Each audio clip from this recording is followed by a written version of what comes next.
देखिए अगला क्वेश्चन है, क्वेश्चन नंबर 5 का अथवा करके पार्ट है और बोर्ड है यूपी, पेपर का सेट है 346 PS 2023 का क्वेश्चन पेपर है। ठीक है, 5 नंबर में पूछा गया था।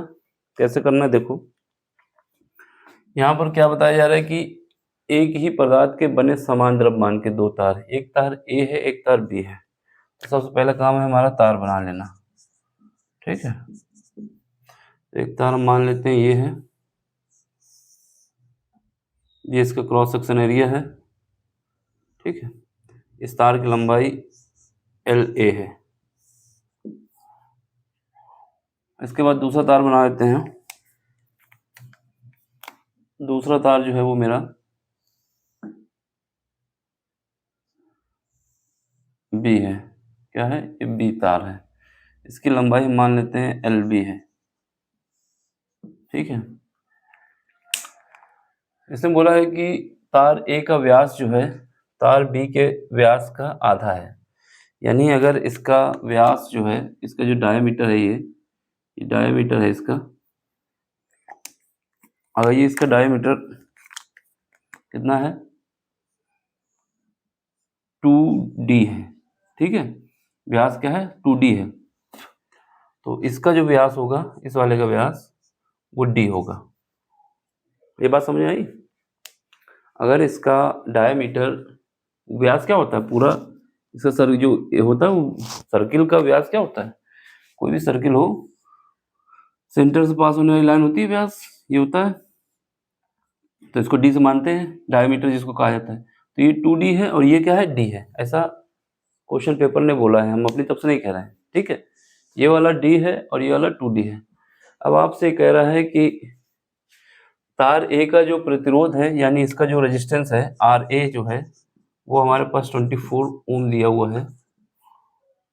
जब बताना है कि RB की वैल्यू क्या होगी, ये क्वेश्चन मार्क है। बात समझ गए क्वेश्चन ने क्या कहा है? क्वेश्चन ने सिंपल से बोला है कि हमारे पास दो तार हैं, एक की लंबाई LA है, एक की लंबाई LB है।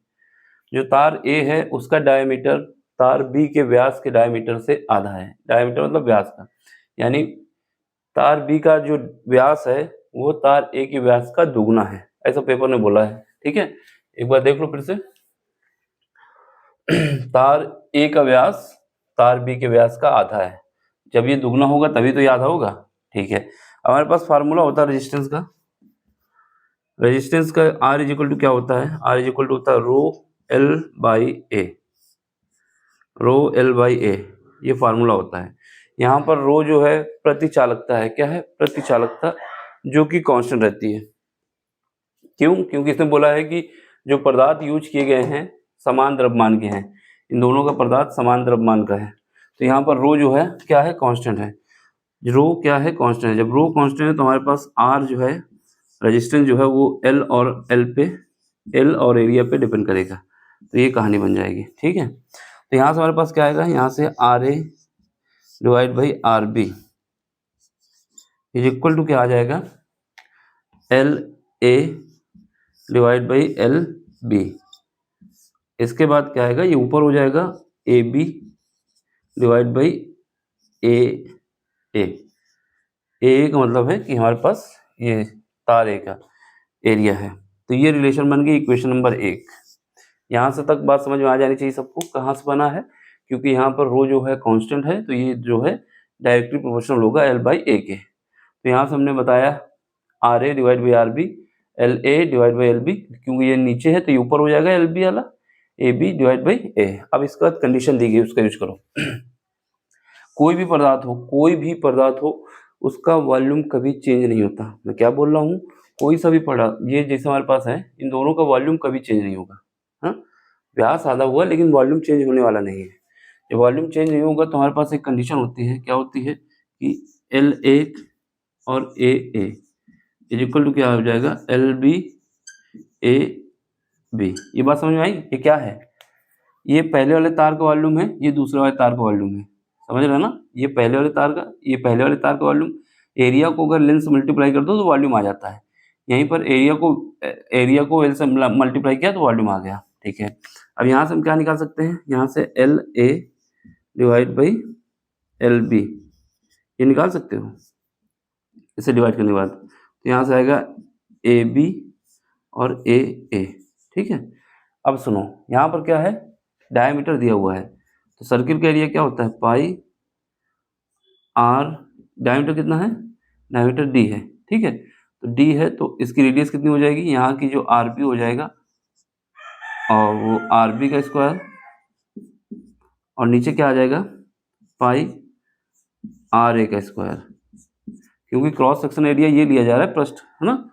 तो ये हमारे पास आ जाएगा, यहाँ से पाई से तो पाई कट जाएगा और हमारे पास क्या बचेगा, हमारे पास ये बचेगा कि R B divide by R A का होल स्क्वायर।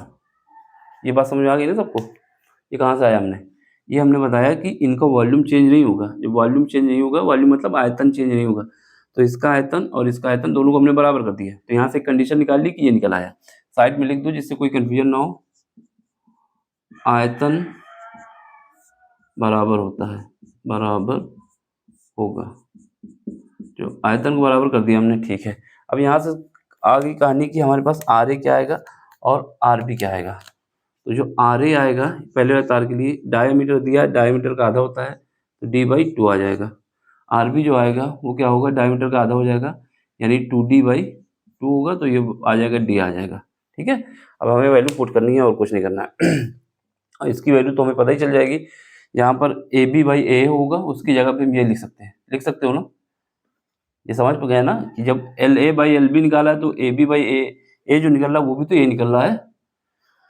अब यहाँ पे वैल्यू पुट करो तो समीकरण एक से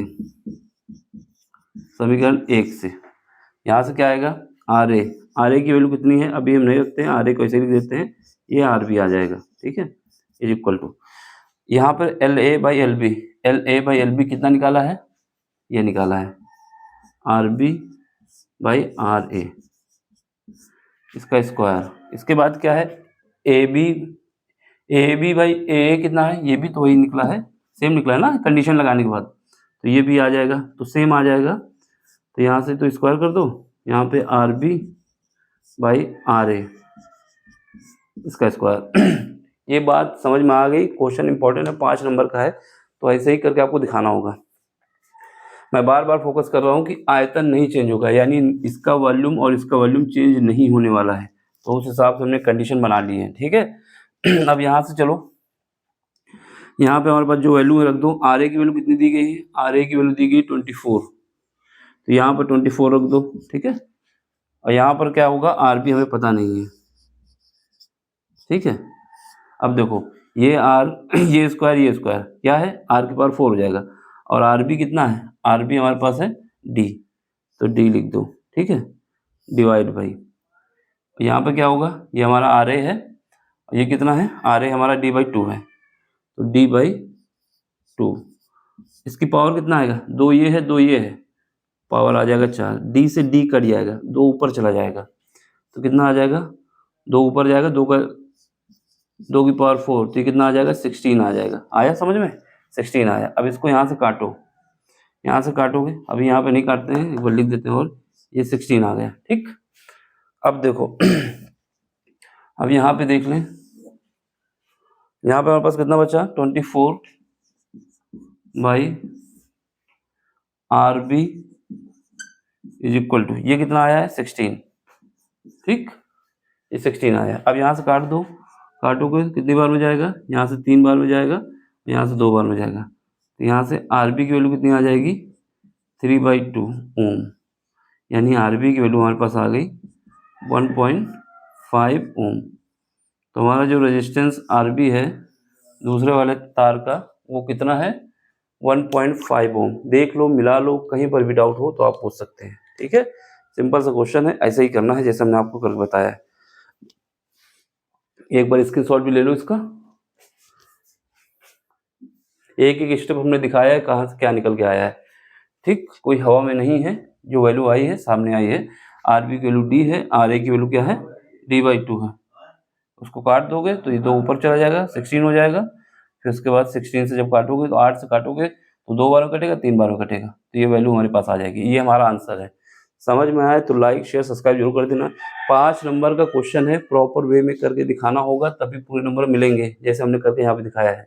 ठीक है, हवा में उड़ा दोगे तो नहीं मिलेंगे। इस वजह से एक एक स्टेप दिखाया है कहाँ से क्या हम लेके आए हैं। ठीक, स्क्रीनशॉट ले लो इसका।